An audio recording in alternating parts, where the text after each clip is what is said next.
complejo braquial obstétrico. Este es el contenido que vamos a desarrollar durante la charla. Entonces, lo primero es definirla, entender que se trata de una parálisis flácida neuromotora que se da por una lesión del plejo braquial durante el parto.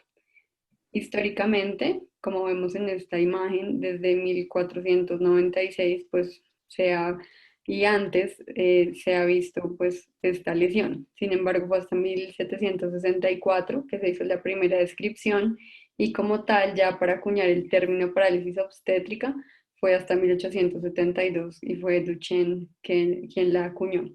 Posteriormente tenemos pues ya las definiciones de Herbie de Klonke, que ya vamos a ver cada uno de los patrones unos años posteriores.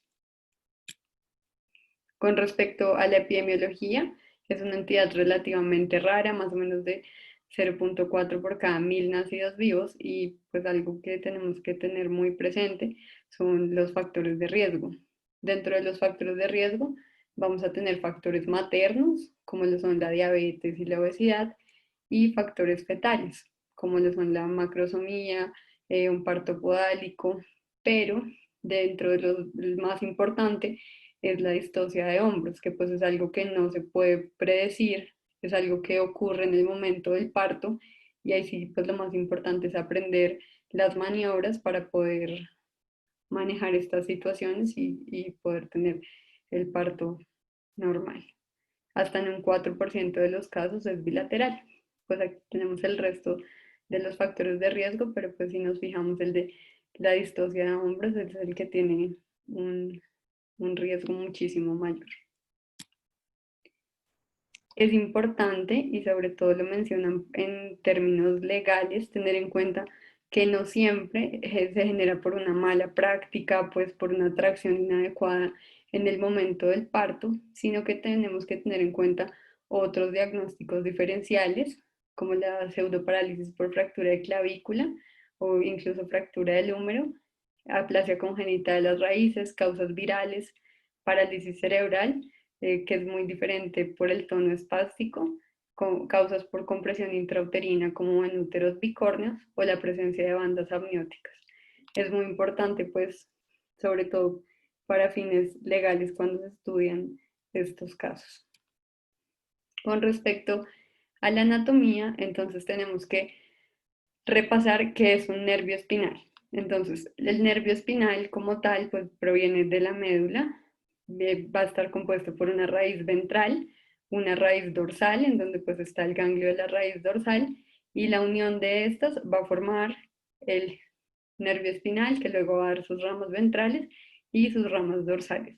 También existen unos ramos comunicantes blanco y gris, a través de los cuales pues el nervio espinal se va a comunicar con el sistema simpático y esto va a tener pues una importancia en la asociación de las lesiones totales con el síndrome de Horner. Sabemos entonces que de manera general el plejo braquial está compuesto por las raíces ventrales de C5 a T1. Va a formar entonces tres troncos, uno superior, medio e inferior, que después va a formar unos cordones lateral, medial y posterior y finalmente pues sus ramas terminales.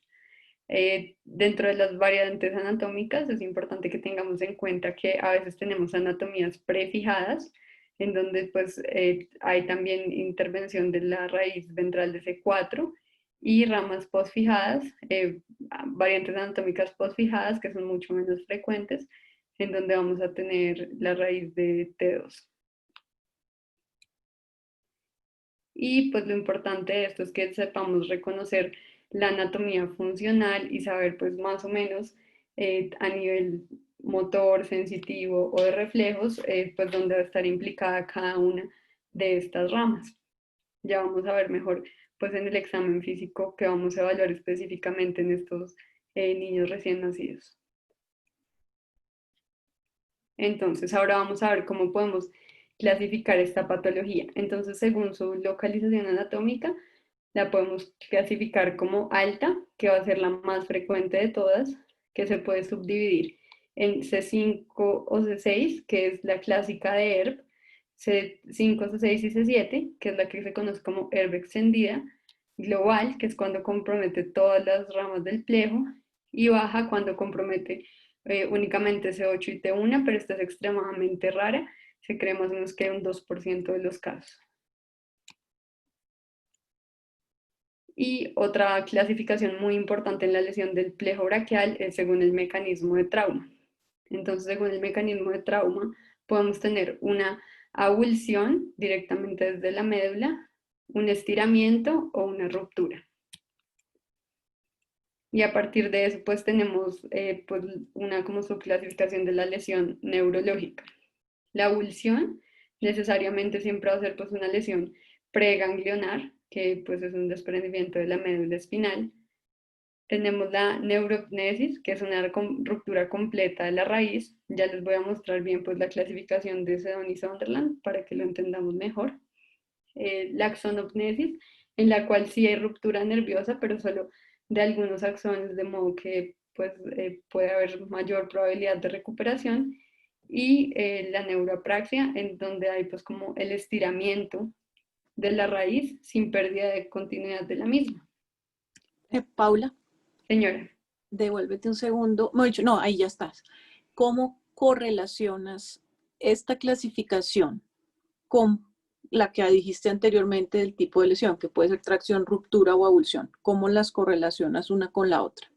Entonces, pues, avulsión sería esta misma, el desprendimiento de la médula. Ruptura va a incluir la neuropnesis y la axonotmesis, y el estiramiento va a incluir la neuroapraxia. A ver, lo importante ahí es que la tracción produce una lesión en donde el nervio permanece en continuidad, ¿sí? Entonces, Sí, señora. dependiendo de la intensidad de la tracción, es variable lo que puede pasar, es decir, puede ser lesiones que puede ser solamente una neuroapraxia, puede ser una axonomesis, o incluso si la tracción es muy grande, digamos, puede llegar a tener una neuromesis que vendría siendo este que tú dices, el grado 5 de Sunderland. Lo más frecuente es que sea 1, 2, 3 o 4, que ya me imagino que ahorita lo vas a decir.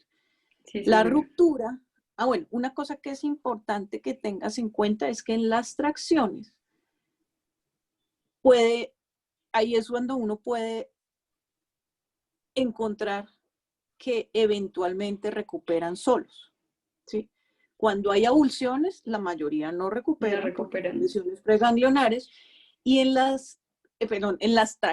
creo que dije mal, en las tracciones pueden recuperar espontáneamente si es una tracción que no alcanza a un grado 3 de Sunderland, ¿sí? Que ya ahorita creo que lo vas a explicar. Sí, señora. Pero en las avulsiones, que es una lesión preganglionar, no mejoran. Y en la No. ruptura, que también hay pérdida de la continuidad, ahí lo que uno más encuentra son neuromas, ¿sí? Neuromas en continuidad, sí, Neuromas, señora. porque el cuerpo, pues, o el bebé que está en crecimiento, entonces yo siempre les digo a las papás de los hijos, de los niños que opero, que los niños son como de caucho y ellos tienden a cicatrizar muy rápidamente. Entonces tratan de hacer algún tipo de recuperación espontánea, pero no la logran y termina siendo una cicatriz. Entonces eso es súper importante tenerlo en cuenta. Sí, ¿Vale? señora. Listo. Entonces, pues vamos a ver la clasificación de Sedon y Sunderland, que hablan sobre la clasificación pues histológica de la lesión nerviosa. Entonces tenemos aquí una neurona con su cuerpo, su axón recubierto por una vaina de mielina y alrededor pues el endoneuro, el perineuro y el epineuro. Entonces, pues Sedon fue el primero en describirlos y los describió como una neuroapraxia, axonotnesis o neuropnesis ya pues cuando había ruptura.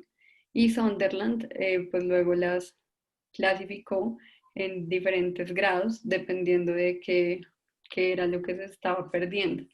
Entonces pues vemos que en la medida en que aumenta el grado de Sunderland pues empeora la lesión al nervio y hay mayor ruptura. Entonces, pues En la 1 está comprometida pues sobre todo la vaina de mielina.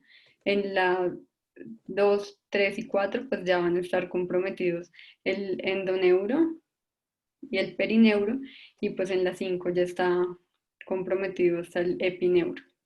Entonces pues a mayor lesión, menor probabilidad de recuperación de la lesión.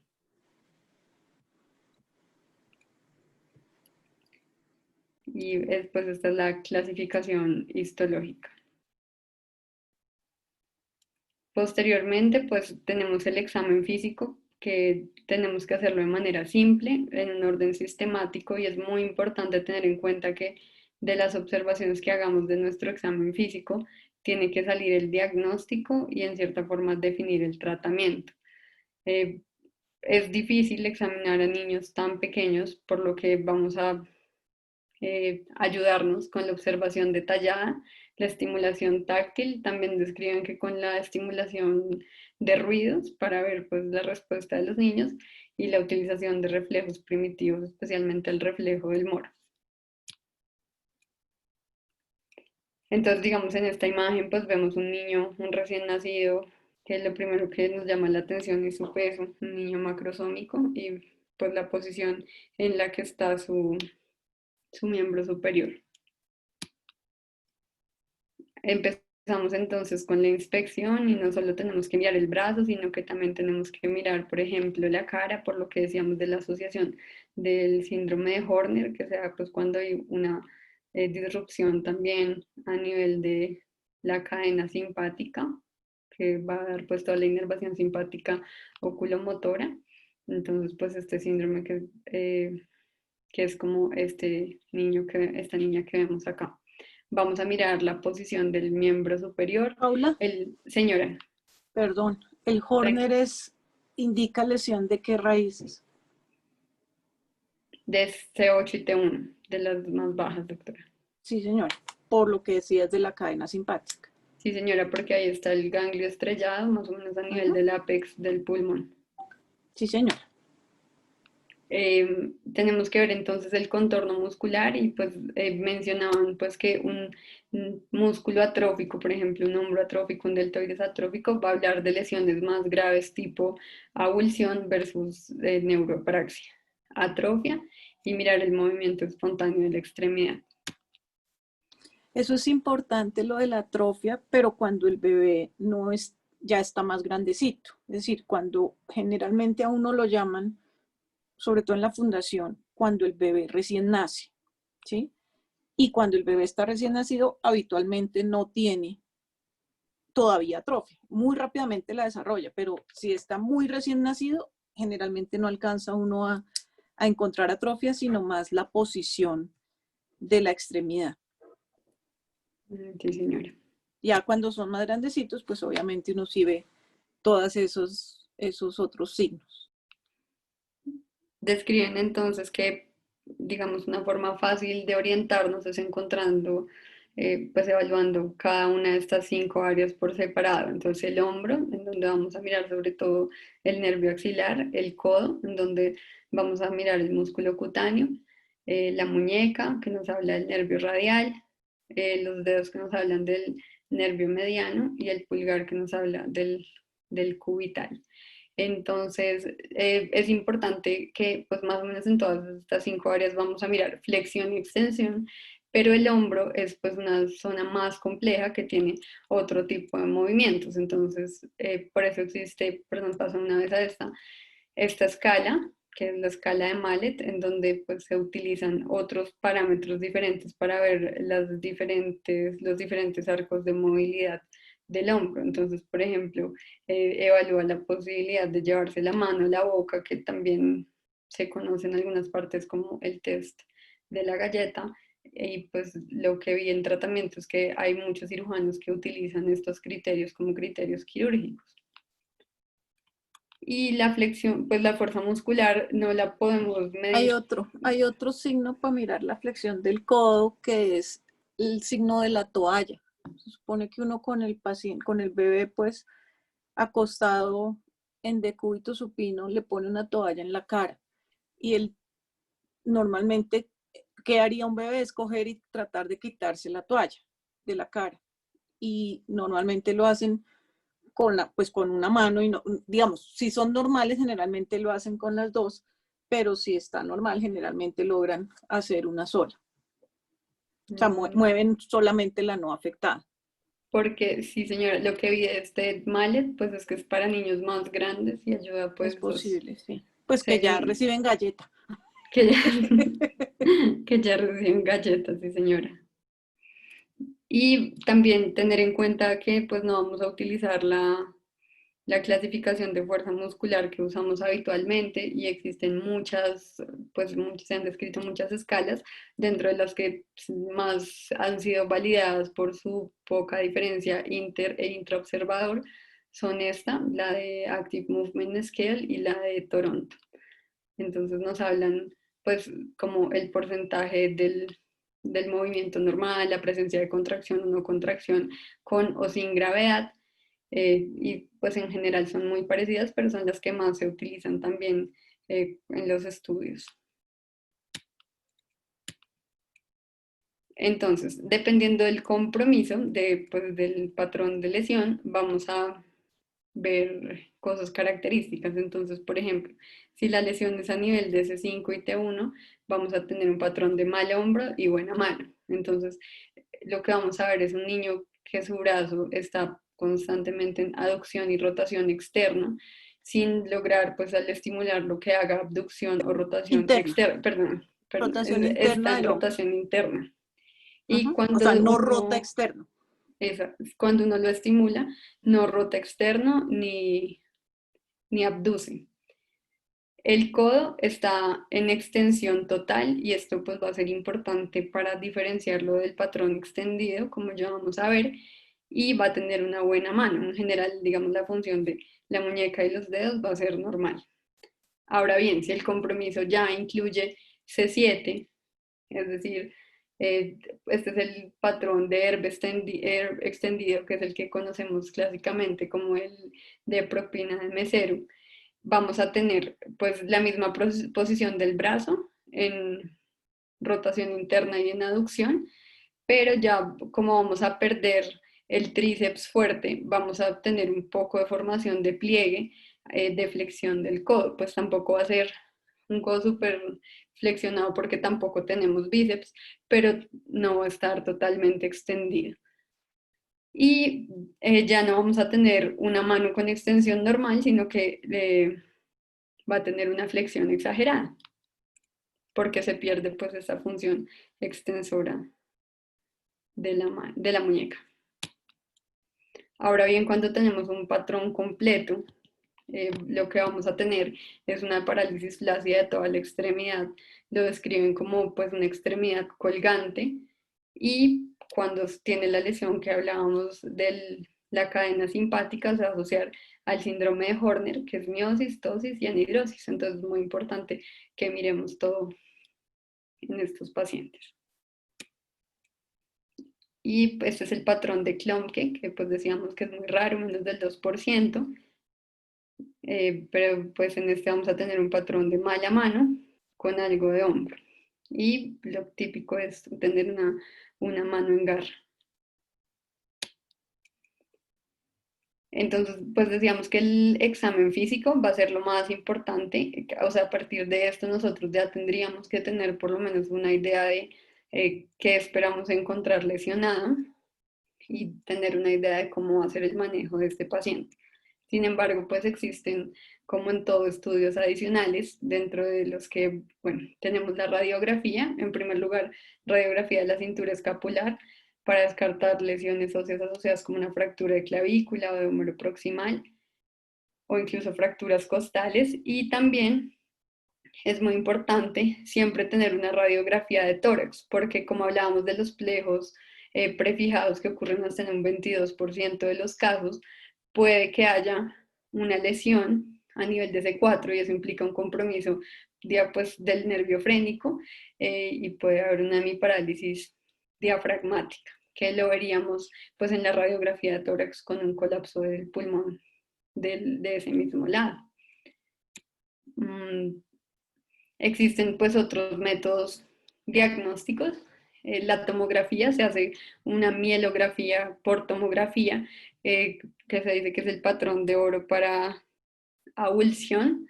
Lo que vamos a encontrar ahí es un pseudomeningocele, que es esta imagen que vemos acá, y pues si está presente, es muy diciente de avulsión, pero no siempre lo vamos a encontrar presente. Podemos también hacer estos estudios por resonancia magnética. Eh, Sus resultados son bastante parecidos a la mielografía por tomografía, y aquí vemos también pues, la imagen del pseudomeningocele, pero este es más como a nivel de C8T1. Describen también estudios de neurografía por resonancia, pero en general, digamos que estos, tanto la tomografía como la resonancia, implican pues un neonato anestesiado o sedado, por lo cual pues no son de preferencia para realizar.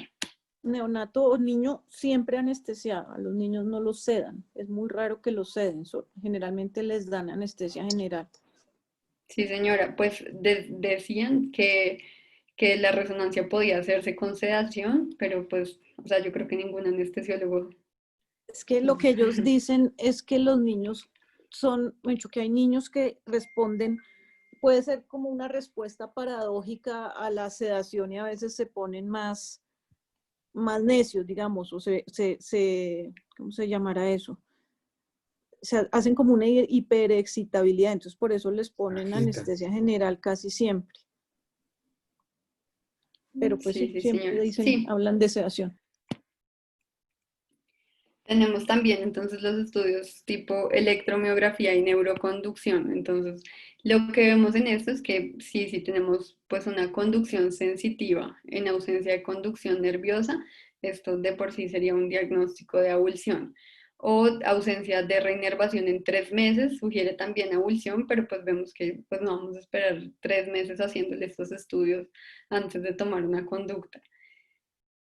En general, vemos también que en muchos casos los hallazgos de la electromiografía pueden ser normales en pacientes que incluso tienen avulsiones, y hay una gran discrepancia entre estos exámenes que se toman preoperatorios con respecto a los que se toman intraoperatorios. Entonces, pues con esta imagen lo que les quiero mostrar es que es claro, pues, o sea, el concepto que tenemos sobre la electromiografía y la neuroconducción es que nos dan falsas esperanzas, como un optimismo falso sobre lo que vamos a encontrar y sobre, pues, el pronóstico y la severidad de la lesión.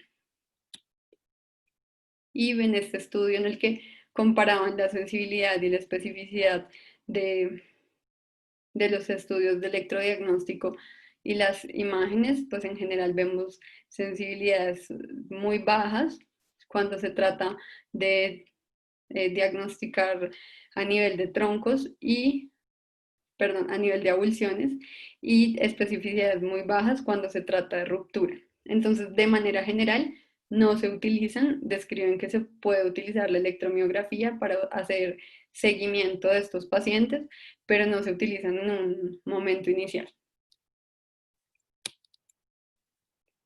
Con respecto al pronóstico, entonces se creía, como en general uno encuentra, como que la recuperación espontánea es de hasta el 90%, pero en los pocos estudios que se han logrado hacer sobre el curso natural de la enfermedad se ha visto que en verdad esto es un porcentaje muy alto para lo que es en realidad. Y pues mencionan que es muy difícil hacer estos estudios porque implicaría pues dejar a algunos pacientes sin tratamiento a ver si se recuperan o no. De modo que pues estudios así buenos que demuestren la historia natural de la enfermedad es muy difícil de realizar.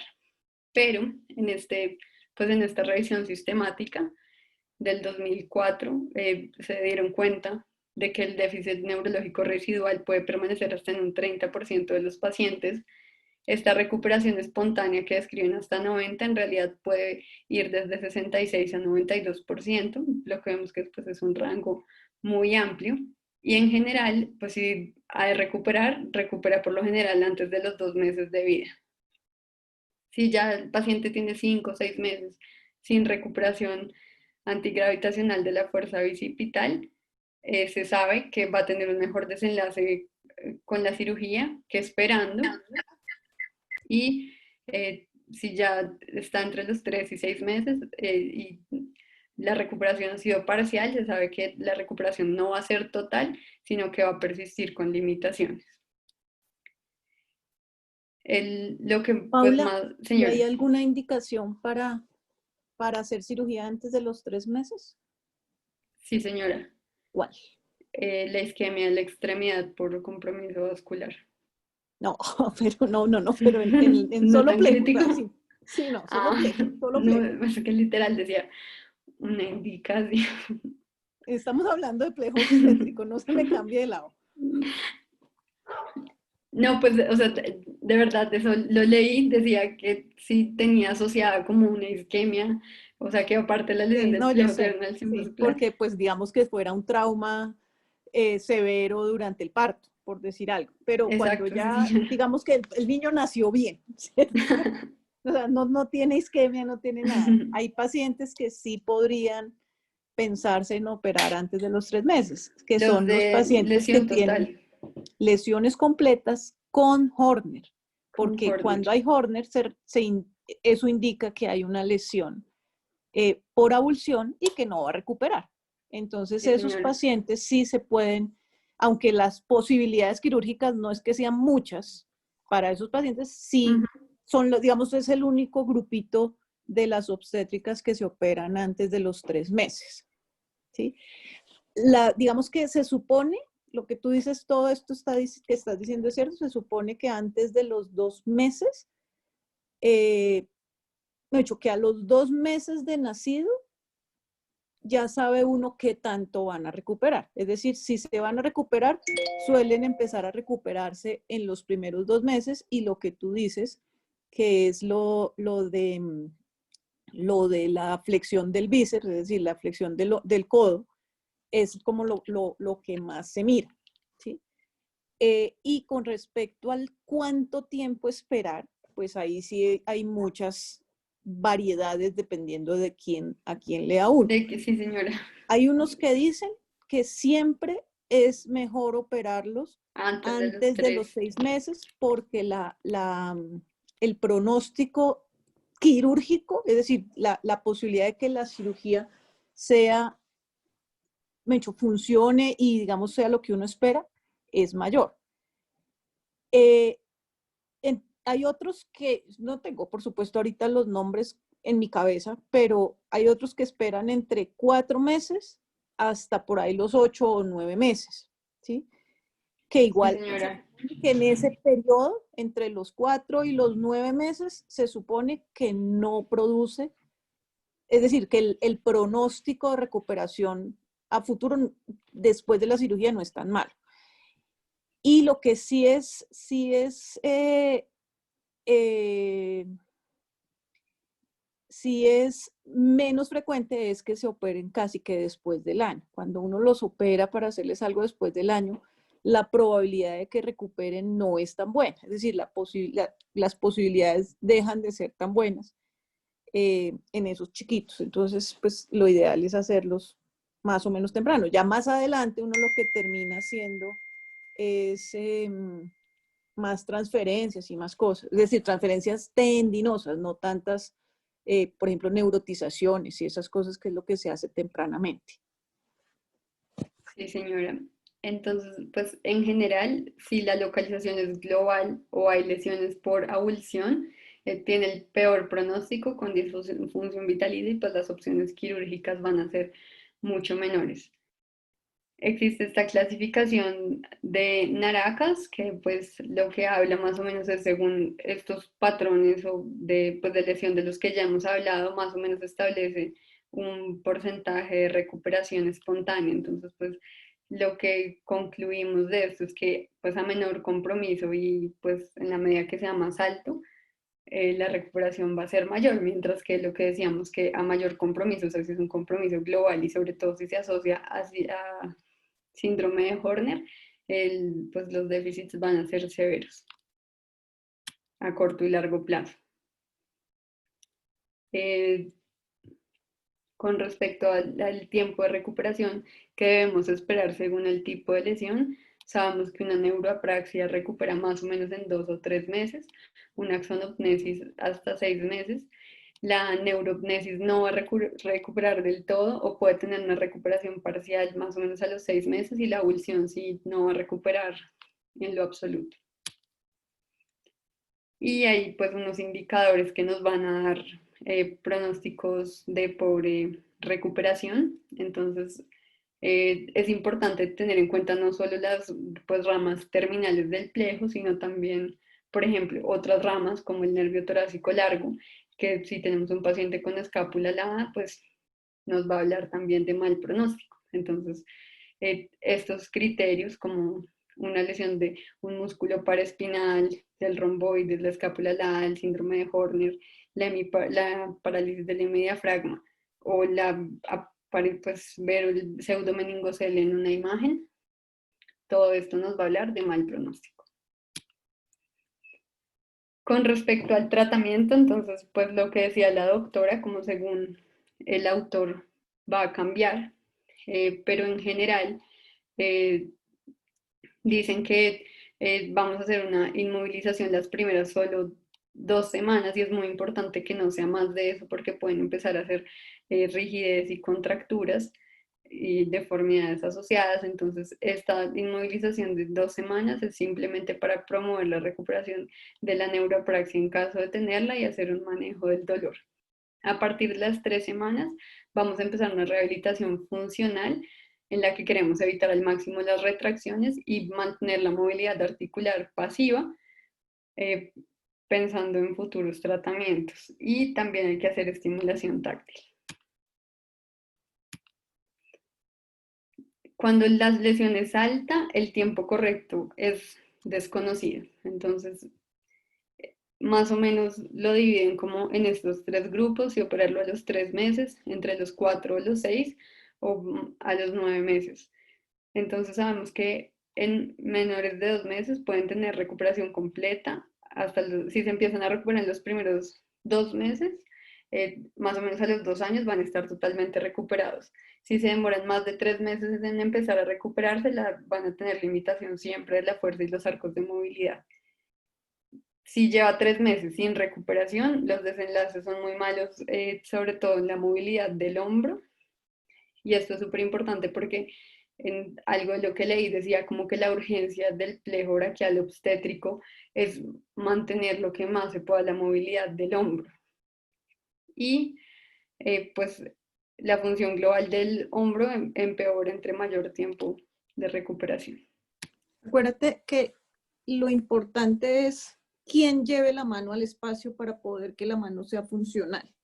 Entonces, el hombro aquí se vuelve muy importante, sobre todo en las parálisis altas, porque la mano está buena. Entonces, uno lo que tiene que evitar a toda costa es que ellos se queden con su deformidad en rotación interna porque hacen retracciones. Entonces, cuando, o sea, tempranamente, lo que uno hace son las intervenciones, llamémoslas microquirúrgicas, que son las transferencias de nervios, las resecciones de los neuromas con injertos que pueden ser del sural, o por ejemplo cuando uno hace, ¿cómo se llama? Transferencias nerviosas, que yo pues eso sí no lo he hecho nunca, o las neurotizaciones, que es por ejemplo los intercostales y estas otras Y cosas. el Overland, sí señora. Exacto, entonces eso pues depende, eso es como lo que se hace tempranamente. Ya cuando el chino es más grande, es decir, mayores a 1 año, habitualmente no tienen es decir, no vale la pena intentar nada microquirúrgico porque la probabilidad de que recuperen es muy baja. Entonces ya a esas alturas lo que uno busca es hacer más procedimientos de transferencias para lograr la rotación externa, liberaciones de la cápsula anterior que va a estar retraída, de la cápsula anterior del hombro que está retraída para poderlo llevar a rotación externa y que el paciente pueda de alguna manera acomodar su mano en el espacio. Y bueno, pues de lo que leí, como la escuela del doctor Borrero, el doctor Zancoli, pues que son expertos en esto, defienden más Que hacia son los tratamientos, héroes de Jorgito. defienden más hacer el tratamiento a los 3 meses bajo estos argumentos. Entonces, De primero que acuerdo. nos permite una exploración completa de la lesión, porque mencionaban que no es simplemente entrar a hacer la transferencia, sino que lo primero que yo tengo que hacer es hacer pues una exploración anatómica juiciosa, ver, por ejemplo, si es un plejo pre o posfijado, ver si las lesiones son por avulsión, por ruptura, y ya con eso sí tener pues las alternativas de tratamiento. Entonces me va a permitir un diagnóstico más certero de la lesión, va a dar más oportunidad de usar las raíces disponibles y va a tener menos riesgo de una lesión irreversible de las placas terminales por denervación, que pues aunque en los niños no se conoce, se sabe que en los adultos es más o menos hasta 18 meses. Entonces, pues no quisiéramos esperar tanto tiempo para operarlos. Y también mencionan que hay una mayor aceptación de los padres en la medida que si un niño, digamos, a los 5 meses empieza a recuperar, el papá va a decir, no, él se va a recuperar completo, entonces mejor no le hagamos nada y puede que pues eso empeore su pronóstico. Aquí quería pues mostrarles algunos ejemplos de pacientes que han sido llevados a intervenciones tempranas con muy buenos resultados a largo plazo. Eso con respecto pues, a una lesión alta. Cuando la lesión es total, entonces pues ahí sí se sabe que la lesión es severa, de mal pronóstico porque tenemos una extremidad flácida, insensible y esperar solo nos va a aumentar las limitaciones de la extremidad. Entonces, si no recupera significativamente en 8 a 10 semanas, es indicación de operarlo.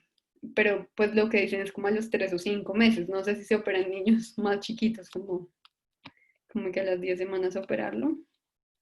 Ahí Pues entran se como, supone que esas son las únicas que se operan antes de los 3 meses, ¿no? Las completas.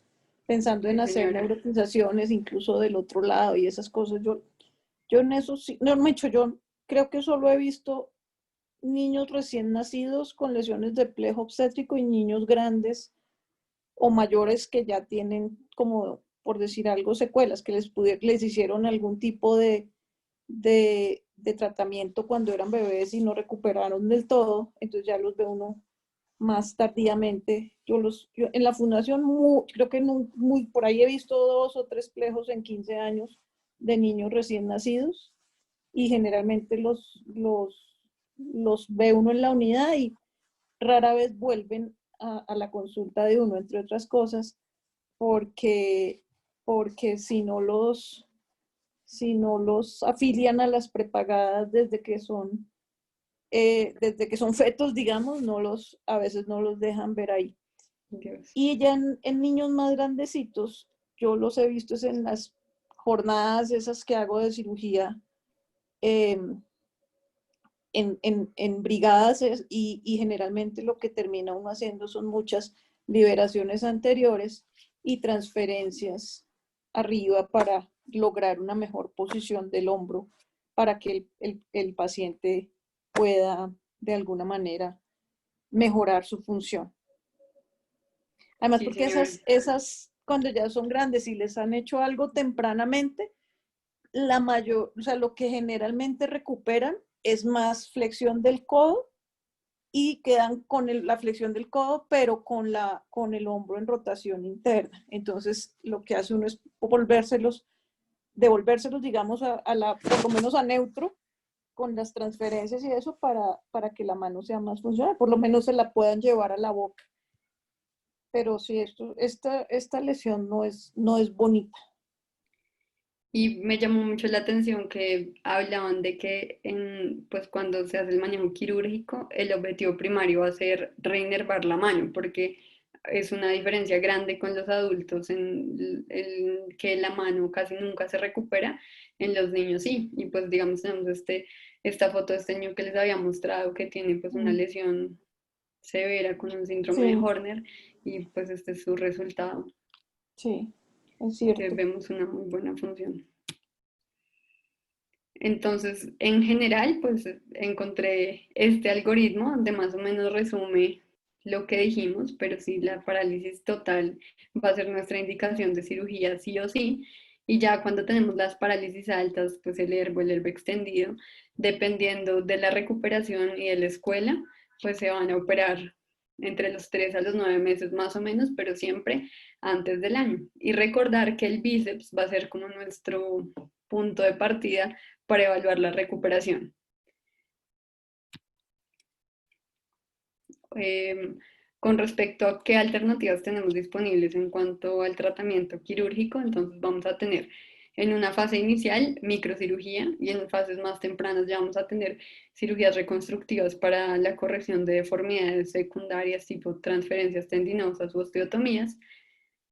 Pero en estos momentos tempranos entonces tenemos la neurolisis, la resección del neuroma, el injerto nervioso, las transferencias nerviosas o también llamadas neurotizaciones y los conductos nerviosos que son como nervios sintéticos. Se ha visto que la resección del neuroma únicamente sin injerto no es tan bueno, o sea, no está indicada o solo la neurolisis, sino hay que hacer la resección del neuroma con injerto nervioso, que usualmente se utiliza un injerto del nervio sural. Entonces, la microcirugía nos permite una exploración meticulosa. Dice que se puede utilizar estimulación nerviosa intraoperatoria, incluso hacer como biopsias intraoperatorias. Eh, es muy difícil hacer una reparación directa que quede libre de tensión, por lo cual siempre recomiendan el injerto. Y cuando vamos a hablar de neurotización, pues los nervios, o sea, transferencias nerviosas, los nervios que se han usado son estos, sobre todo pues los intercostales. Y él también ya les voy a mostrar, este que es el típico Overland, que es transferencia de un fascículo del nervio ulnar hacia el músculo cutáneo, que es lo que vemos acá. Y esta es una de los intercostales al músculo cutáneo. Es muy importante saber pues, que el tratamiento va a ser individualizado según la localización y la severidad de la lesión. Ahí ya pues cuando se hace la exploración, según como las raíces viables, se escoge cuál está mejor para darle a esa el mejor nervio, por decirlo así, el mejor injerto o la mejor transferencia. Para concluir, pues es una entidad rara, la distosia de hombros es su mayor factor de riesgo, es muy Chisme, importante. Señora, chisme. ¿Qué es más frecuente, derecho o izquierdo? derecho, ¿Por qué? por la presentación en el canal del parto, occipito, ¿cómo es? Occipito izquierda, el Ajá. hombro que se impacta es el derecho. Occipito izquierdo anterior. Occipito anterior izquierda, sí señora. Entonces, esa es la presentación más frecuente. Entonces, cuando el chino viene como es occipito izquierdo anterior, el chino tiene más frecuentemente, o sea, es más frecuente que se lesione la, el, el plejo del lado derecho. Era chisme Sí nomás. señora, porque ese es Pero el que se impacta en la bien, sínfisis del pubis. muy bien, sí leyó, muy bien. Recordar pues que el diagnóstico se basa más en la historia clínica y el examen físico que en exámenes diagnósticos, que hasta en un alto porcentaje, 60 hasta 90% pueden tener recuperación espontánea, pero depende mucho de la localización y del tipo de lesión. Que hay muchas controversias con respecto al tiempo de operar una lesión alta.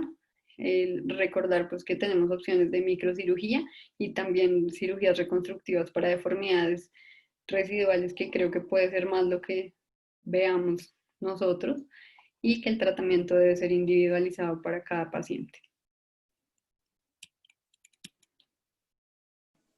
Muy bien, Paula. Me gustó mucho la charla, creo que está muy precisa y muy clara. Eh, no sé si haya preguntas. Paula, la felicito y quisiera contarle una cosa que me pareció bien interesante. En la primera diapositiva, donde nos muestra un cuadro en la historia, Sí, señores. hace unos pocos años tuve la fortuna de almorzar con un profesor de Washington University en donde tenía una cátedra que se llamaba Art Science. Y resulta que es que si uno se pone a mirar en la pintura, principalmente, hay una cantidad de descripciones de patologías que no se sabe a ciencia cierta si el pintor quería, digamos, plasmar una patología como tal o qué, ¿no? Eso es una incógnita que hay. Reforzando un poco este cuadro que me parece perfecto para lo que estamos hablando, si ustedes se acuerdan, la viejita friendo huevos de Diego Velázquez, en donde usted ve perfectamente pintada una artrosis trapecio metacarpiana. Entonces mi cuento a que primero la felicito, me pareció excelente. Muchas gracias. Segundo, a que esa es una cátedra que hay en Washington University de Art Science, que inclusive llevan a los estudiantes de medicina a los museos, porque hay muchas pinturas que muestran patologías de lo que uno ve con mucha frecuencia. La felicito y muchas gracias. A usted, doctor, muchas gracias. Bueno, creo que quedó todo claro o todos perdidos los residentes, yo no sé. Bueno, no, muchas gracias. Si no hay más preguntas, entonces feliz noche. O más comentarios, Jorge, Luis, Fer. Jorgito está maltrecho. No, no, señora, muy buena charla, como siempre, puntual. Creo que las charlas que están dando los residentes últimamente están muy buenas. Es cierto. Gracias. Bueno, muy bien. Entonces, Buenas muchas noches y gracias, gracias. Paula, y feliz noche para todos. Que descansen. Feliz.